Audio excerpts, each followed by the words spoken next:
तो sir assembly क्या कहना चाहेंगे आज के दिन के हवाले से? कोई स्पेशल बात सर क्या करेंगे? एक ही स्पेशल बात है जी सर, अल्हम्दुलिल्लाह, और नए आने वालों के लिए नेक जज्बात अल्लाह ताला ने कामयाब करे।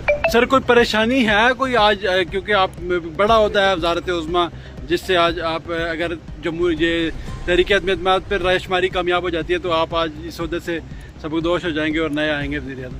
आप बखूबी जानते हैं कि ये तहरीक अदम मैंने अपने ऊपर अपने शौक़ से, अपनी ख्वाहिश से, अपना अक्ल और फिक्र इस्तेमाल करके मुसल्लत की है। इतनी आसानी में आप पहले वज़ीर-ए-आज़म में सर जो जा रहे हैं, तो आप जाने में भी खुश हैं, आने में भी खुश थे, ये क्या वजह है सर? जाने वाले तो परेशान होते हैं सर। आने में मैंने दुआ की थी कि अल्लाह ताला को 6 माह दे दो, मखलूक की खिदमत की जाए। अल्लाह ताला ने तकरीबन 2 साल 6 माह से ज़्यादा का वक्त दिया, और जाने की खुशी ये है कि शायद जाने का इरादा मैंने 6 माह पहले किया था। आज आज़ादी का दिन है तो इसे मैं क्यों सेलिब्रेट ना करूँ। बहुत शुक्रिया सर, थैंक यू।